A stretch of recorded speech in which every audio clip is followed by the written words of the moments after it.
Pleasure to wish everyone a happy Pi Day. I'm Sam from the Exploratorium, a program developer, and we are celebrating pi, the mathematical constant that expresses the ratio between a circle's diameter and circumference. What does that all mean? Well, we'll find out today. You can engage in Pi Day by visiting our website, exploratorium.edu/pi, where you'll find a seemingly infinite number of activities, videos, new presentations, and ways that you can participate, including sharing your images on Instagram with the hashtag PiDaySF. We hope you participate. We have a packed show today for the next 45 minutes, and our headliner is math artist John Sims. We're so pleased that he's joining us all the way from Sarasota, Florida, sharing new work based on his pi math art. He's been doing this for years, but we have a brand new premiere of a video work including a new music. So we'll start off the program with a 20-minute performance from John and then move to a roundtable with other Exploratorium experts on pi. And for those of you watching on YouTube and Facebook, we encourage you to comment and ask questions, and there'll be a chance at some point in the broadcast to hear from you. But first, let me introduce and kick it off with John Sims' anthem, letter, and notes. This is a beautiful expression of the mystery and musicality of pi. Enjoy.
Dear Pi, as one of your biggest fans, I wanted to reach out to you about a few things that have been on my mind lately. But first, I wanted to thank you for your invaluable service in the areas of mathematics, science, engineering, design, numerology, and even art. Also, I want to thank your mother, the Circle, a divine gift of nature, for giving birth to you. As an emissary of the sacred geometry of the universe, as a representative for visual conceptual perfection, as a metaphor for time, rhythm, democracy, and spiritual consciousness, the Circle, your mother, is one of our most celebrated forms. Either as an object of the mathematician's mind or living on the edges of the moon, the Circle is simply beautiful and beautifully simple. And when we divide its spine into its outer body, we get something constant and magically special. The birth of you, 3.14159, a non-repeating, never-ending, irrational, wild number endowed with enormous complexity and the capacity to capture the imagination and spirit of a curious mind in search of truth and beauty. I must admit that I wish you were simple like the circle that spawned you. Why can't you be a normal fraction like 22 over 7 or 355 over 113, which are great approximations? Why must you be non-repeating? Why must you go on and on and on? Perhaps the better question is, why are we so driven to know you, to approximate you, and calculate and capture you so completely? Like the Greeks before me, I tried to understand you through the intersecting lenses of mathematics and art. I tried to witness your inner workings. I sought to square you, visualize you, color you, and hear your musical voice in search of grasping the essence of your nature. I've translated you and quilted you and even tried to make money off of you. I've searched for patterns in you, looking for some reflection of myself in you.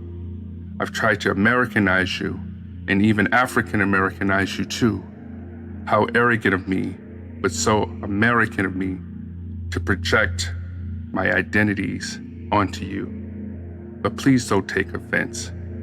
I'm just looking for a sense of inspiration, or perhaps a place of sanctuary from a social and political reality that might be as irrational and never-ending as you. It is now clear to me why you're so special. You're not to be captured, ever. You are completely free from the bondage of systemic patterns and finiteness. And in the spirit of justice, the digits of your expansion appear with even frequency. No one class of digits has a preference. Your entirety is your pattern and story, only to be seen from the point of infinity. To be so free, yet so connected to the divinity of your mother, the circle, is a supreme blessed signature of nature. I hope that we, as a humanity, may take note of this in our never-ending search for harmony and oneness in the circle of life. Thank you, math artist.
3, 1, 4,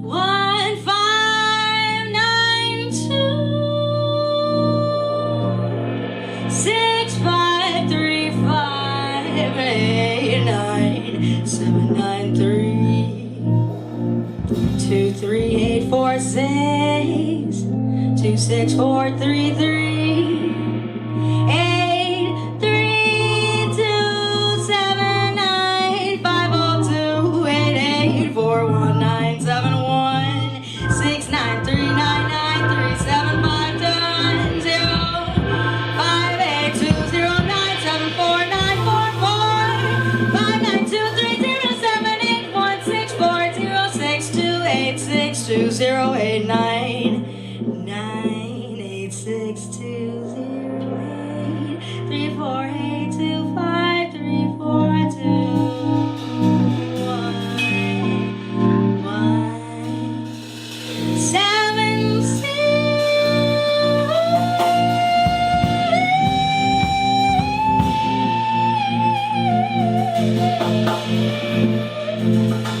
6, 7, 9, 8, 2, 1, 4,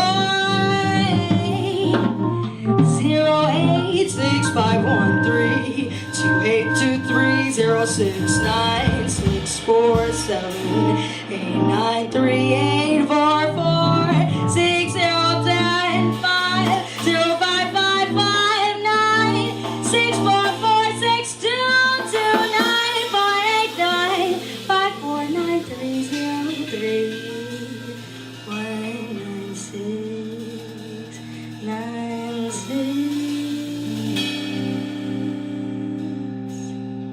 We got Donald DeStefano on keys,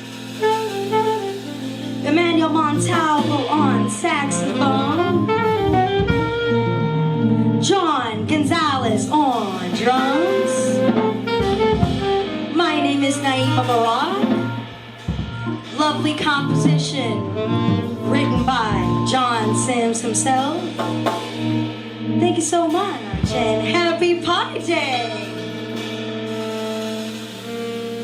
6, 3, 1, 4, 1, 5, 9, 2, 6, 5, 3, 5, 8, 9, 7, 9, 3.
I am tingling after that performance. John Sims, thanks so much for making that work and premiering the new Pi Notes piece as part of your performance to help celebrate Pi Day this year. I've been seeing a lot of great comments. People are saying how much they love the poem. I'm getting texts from my family, people asking to compliment the dress that you designed with the Pi. I'm wondering if you can tell us a little bit more about your Pi passion, your Pi work, and maybe some of these compositions, because your work with Pi is continuing. You're not just dealing with it in one single medium, are you? Oops, I think you're muted right now.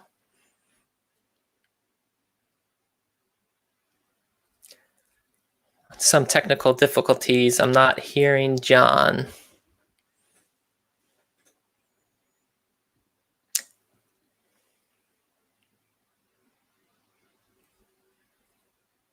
All right, we'll take a brief all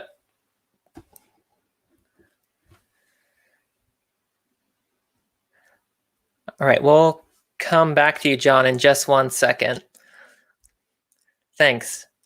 We also have today our panel of Pi experts for our roundtable. I'd like to bring in Lori Lambertson, Ron Hitchman, and Paul Danstep, who will also be joining us in our conversation today and available to answer some questions.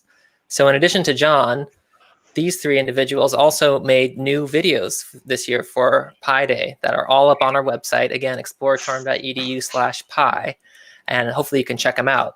But in brief, Lori, can you tell us what you made your video about this year?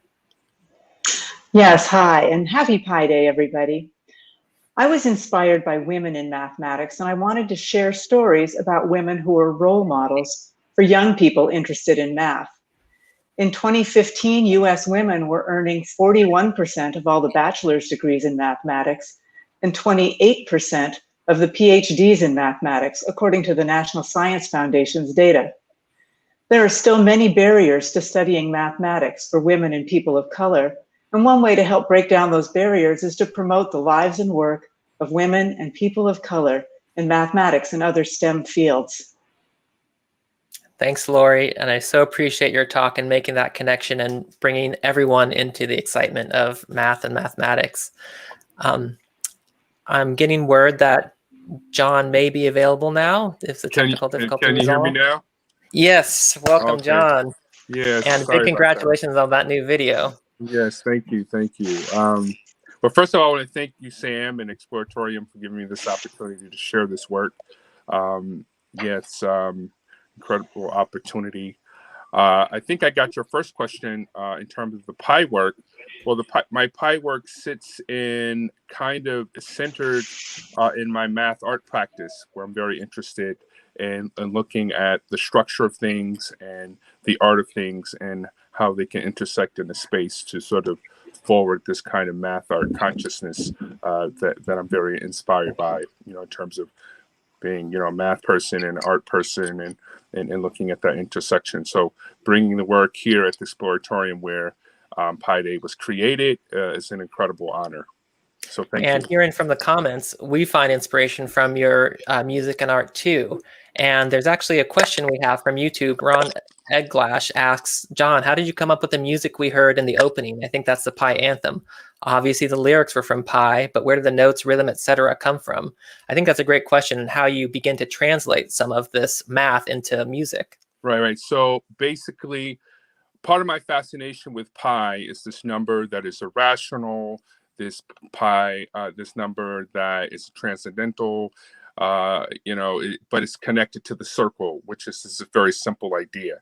So in some ways, part of my impulse was to try to tame Pi, try to put it in a context of structure that could make it sort of more human for me, right? In some ways, humanize Pi, if you will. So with the music, well, let me back up. With visualizing it, the idea was to create this kind of square, circular, spiral thing that each square is connected to the digits of Pi as you move from the center, which would be 3, and then you move out, and then you color code. So the idea of seeing Pi through these various colors, and it's obviously base 10 different colors. With the music, I was very interested in hearing Pi, but not mapping Pi into the 12 notes of the chromatic scale, because that's just super duper atonal, but mapping into a key like the B flat, which is a nice horn key. And so what you heard was Pi being mapped into the B flat key, and then there was a jazz composition arranged based on those notes. Awesome, thanks so much. I want to open it back up to the full panel here and hear some more about other videos we've made and start a conversation around this roundtable. Ron Hitchman, can you tell us a little bit about your video? Well, my video is kind of a traditional one that we've done during Pi Day, talking about Pi, the number, and then we talk a little bit about what is pi about being irrational and transcendental, and is it the ratio of two numbers? What are the approximations? We talk about Pi Day too. Why March 14th? That's pretty obvious to most people, but we also talk about Pi Approximation Day and 2 Pi Day and 3 Pi Day, and then talk a little bit about the history of pi and ways that you might be able to memorize pi, and why do we need all of these digits of pi. So we have a lot of different things going on in there. So it's a kind of a comprehensive video.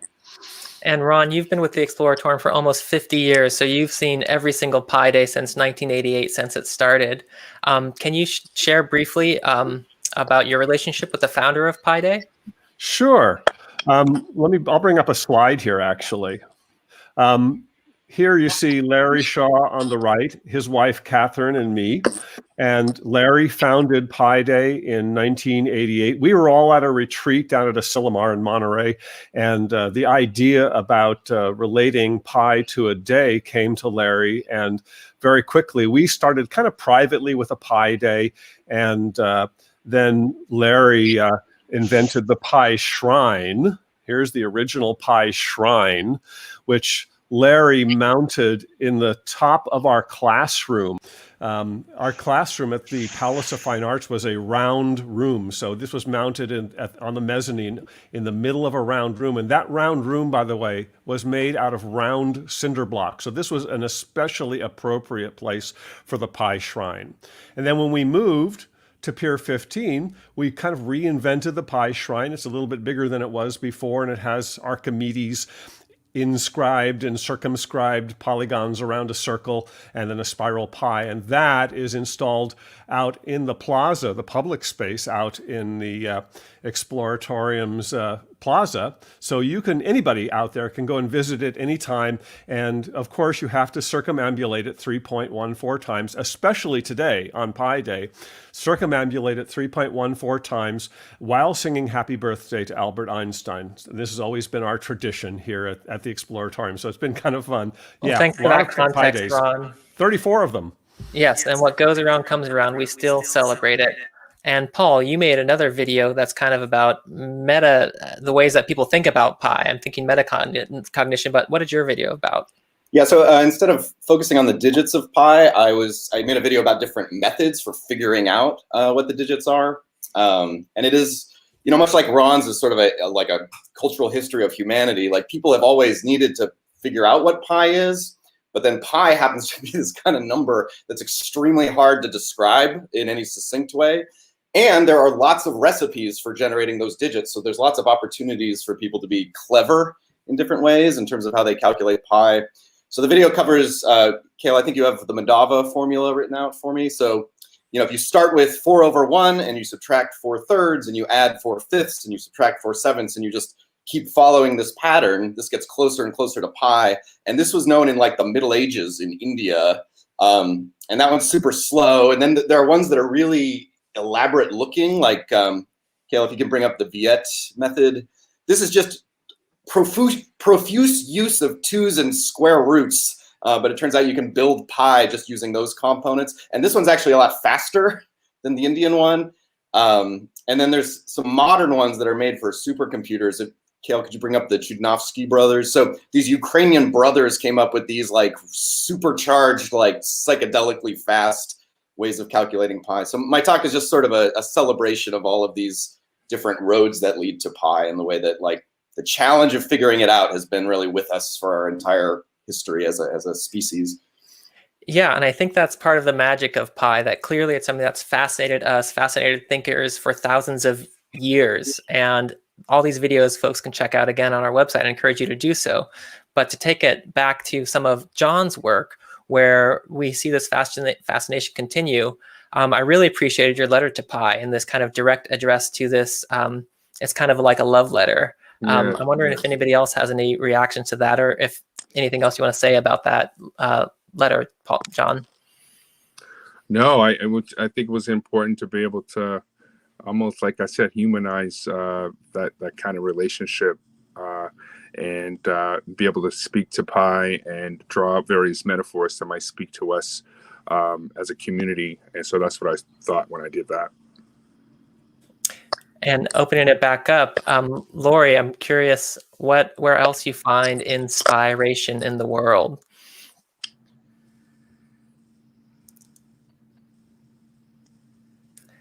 With your mic on, please. I'm inspired how our friends at NASA are using pi and sharing that information with all of us. When I was a classroom teacher, one of the questions my students used to ask is, well, when are we ever going to use this? And when it comes to pi, there are many great answers. One of my favorite ways that NASA is using pi is for creating maps about spherical planets, including our own planet, using satellite imagery.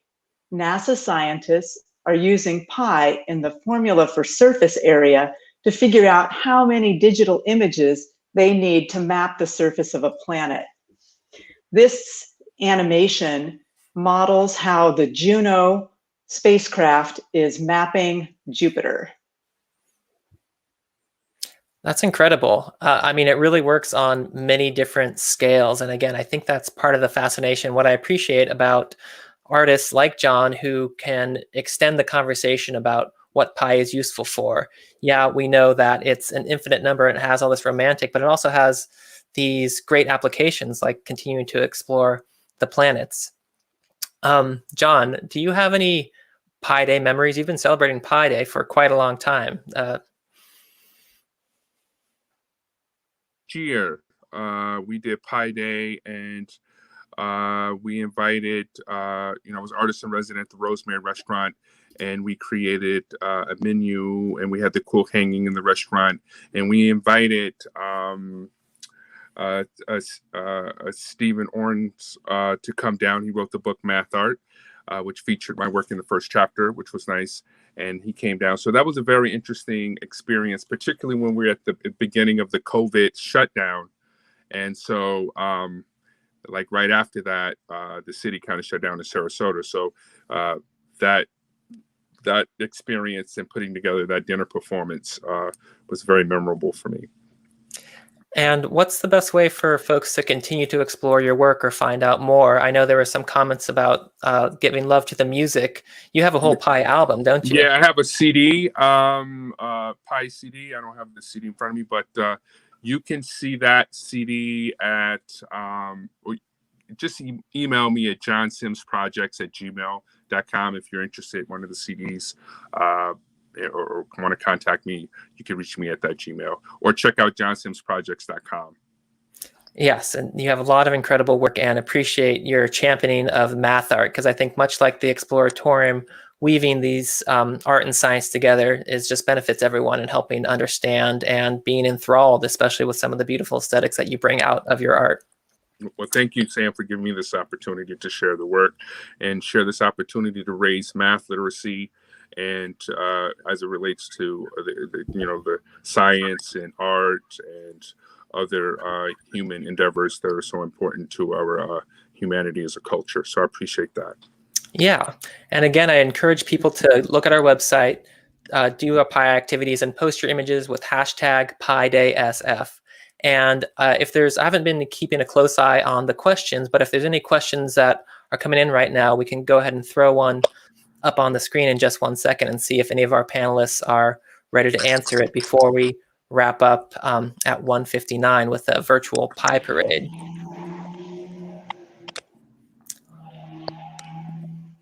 And while we're waiting for questions, Paul, I'm wondering if you can tell me of a Pi memory that you have. When I was growing up, we used to always hit each other with pies on Pi Day. So I just have a lot of memories as a teenager, like sneaking around and hitting people with pies. We were inspired. There's a Belgian anarchist named Noel Godin, and he famously hits people with pies. Like he hit Bill Gates with a pie, and he wants to hit the Pope. And he has a theory that everyone, when they get hit by a pie, they're not expecting it. So that Happy Pi Day!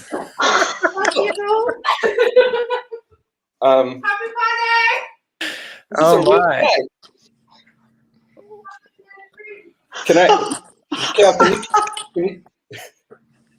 Can you take me off the screen? Yes, we'll take you off the screen.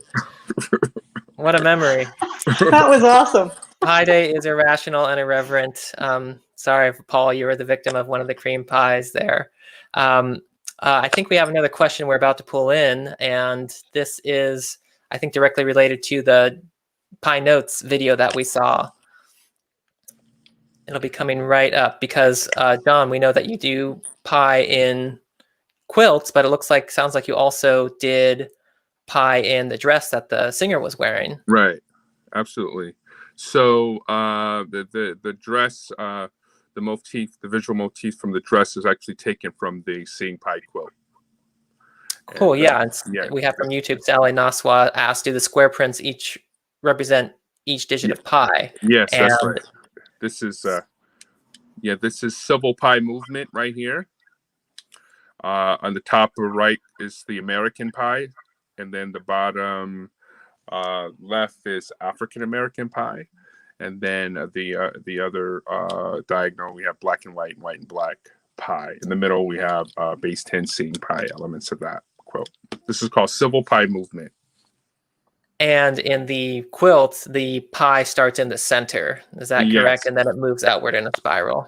That's right. That's right. And in the dress, how did you do that? Was it vertical? Yeah, I just kind of centered it and did a slice right out of the middle. Cool. Well, we've seen a lot of comments about that on social media, so you might be a fashion designer coming up next. Yeah, and I also have those in different bases. So I have a whole. If you check out some of my Pi videos, Pi Day videos, you can see that. I think this SCF exhibition video, you can see the whole line of dresses there. Yeah. Well, I want to take it back to the room. Sorry, Paul danced up. We lost him as a Pi casualty. Oh, but he's looking good now. He's got a sense of humor about it, which is great. But I'm curious, what all are we all enjoying pies this day? I have a little sweet potato pie. What else other pies are folks enjoying? Oh, I have a nice piece of cherry pie. I don't know if you can. There we go. I can hold it up here if I keep it from sliding onto my computer. I've got a strawberry rhubarb pie. This was my late father's favorite, and strawberries and rhubarb are both in the markets now. Well, I have this pie here from Morton's sent to me by Sam. Thanks, Sam. And we have an apple pie and a key lime pie that we're gonna, hopefully get a bunch of folks over here to help consume this. And Paul, what pie is on your perfect? I had a apple pie, and I believe I have key lime pie all over. The best of both worlds. Well, yeah, we got a comment from Mary Hogan. Now I'm really hungry for pie. Yes, pie is there. Pie is everywhere. We use this day as an excuse to celebrate pie, but really we encourage you to celebrate pie every day. Again, you can check out our resources on exploratorium.edu/pie. Check out johnsimsprojects.com. He has a lot of great content, and we're so grateful for the new video he produced with the world premiere here of Pi Notes. And we're going to end this broadcast in just 1 second with our virtual Pi Parade. In person, we line up hundreds of visitors with digits on sticks on circular plates parading through the museum. We're not doing that this year, but we were able to get photographs from members, staff, and other Exploratorium fans to contribute to a virtual Pi Parade. So why don't we say goodbye to everyone for today and jump on to the Pi Parade. Happy Pi Day, everyone. Pi Day. Thanks, everybody. Bye.